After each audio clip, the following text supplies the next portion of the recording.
finally, I want to introduce to you from Burundi, then known as Urundi, Prince Louis Rwagasore. Prince Louis Rwagasore. Again, he was a prince. He was heir to his father's throne. But he was a relentless anti-colonial campaigner. So much so that he had issues with his father.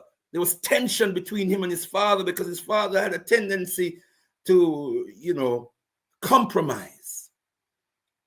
His father had some Francophone, and I say Francophone because the language of Belgium is French. So he had some Francophile tendencies. And so there was some tension between him and his father, but he was the heir to the throne. He forfeited his constitutional heritage as heir to the throne in order to get involved in Urundi's politics because he was anti-colonial. He campaigned heavily for national unity. He wanted unity between the Hutu and the Tutsi. He married a Hutu woman. He was Tutsi, belonged to the ruling class, so-called. But he married a Hutu woman to show the people, let's unite. Let's come together. This is nonsense. We are one people. We are RWANDA. And the problem is the Belgians. It's the Europeans who are ruling over us. That's the problem. Let's get rid of them. Let's come together and get rid of them.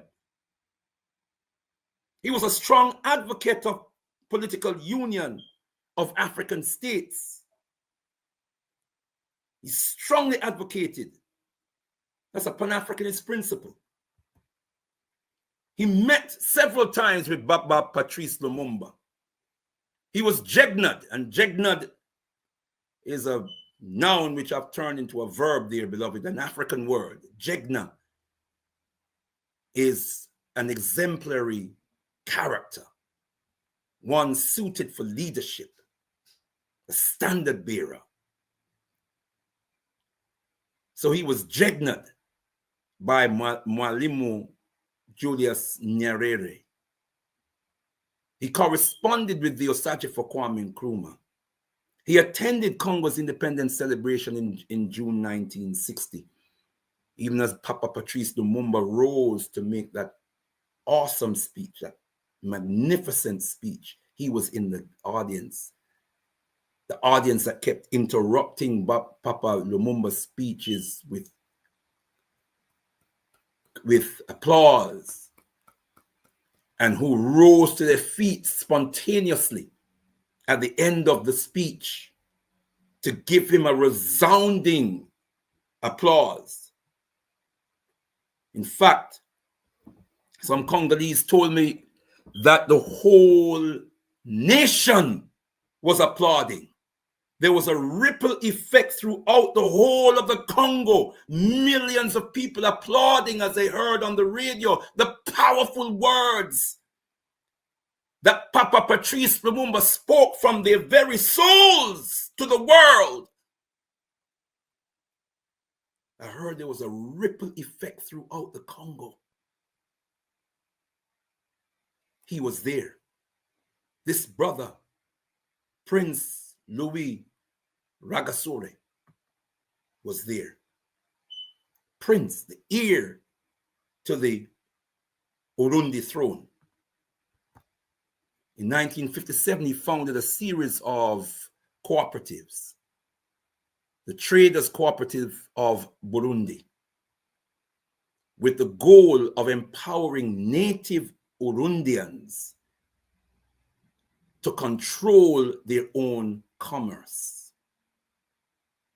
He was making a way for ordinary Urundians, Tutsi and Hutu and Twa, to control their own commerce, to control their own natural resources. He's introducing a concept, and I say introduce, reintroducing an ancient African concept that we call today cooperatives.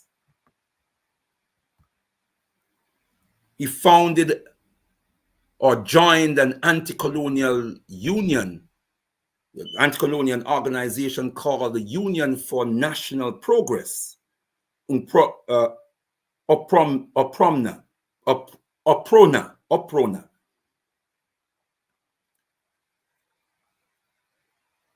He became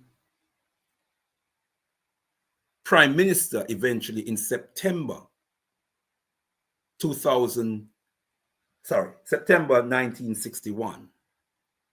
What then happened to Prince Rwagasore?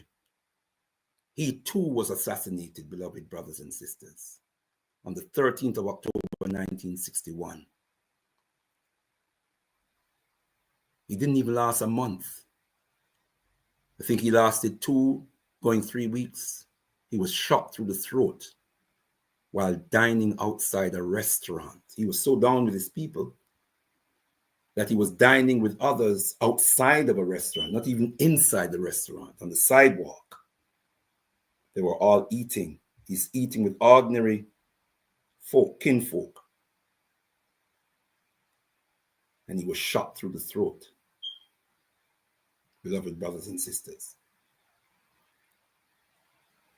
The organization that was responsible, or that was inveigled into the assassination, I'm trying to remember the name of the organization, but it was a Christian group. It had a name that involved Christianity. It was a Christian group, and it was a group of Tutsi. It was a Christian group of Tutsi who shot him through the throat because he was trying to unite Hutu and Tutsi, trying to unite his people against Belgium oppression, Belgium colonization. What is happening in the Congo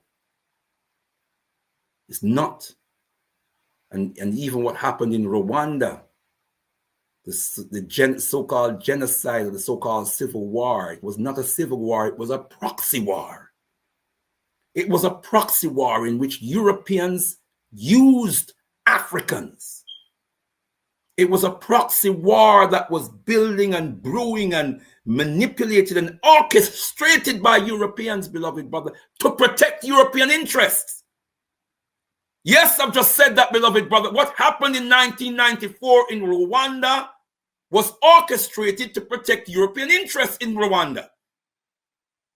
What is happening now is orchestrated to protect European interests in the Congo. Remember the Berlin Conference, so-called, originally was the Congo Conference. It's the same agenda, beloved brothers and sisters, vying for control